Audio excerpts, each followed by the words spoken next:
حضرت عبداللہ بن عمر رضی اللہ تعالی عنہ اور حضرت ابوہریرہ رضی اللہ تعالی عنہ جب بازاروں میں نکلتے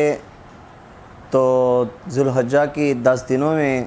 تکبیرات کہتے ہوئے نکلتے، تو ہمیں بھی تکبیرات کے الفاظ کو بلند کرنا چاہیے۔ تکبیرات کے الفاظ یہ ہیں: اللہ اکبر اللہ اکبر، اللہ اکبر اللہ اکبر، لا الہ الا اللہ، واللہ اکبر اللہ اکبر وللہ الحمد،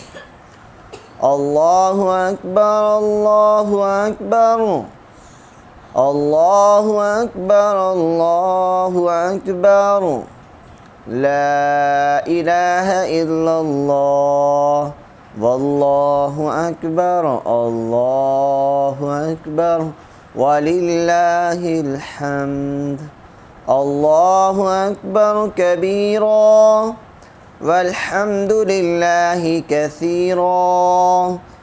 وسبحان اللہ بکرۃ وأصیلا۔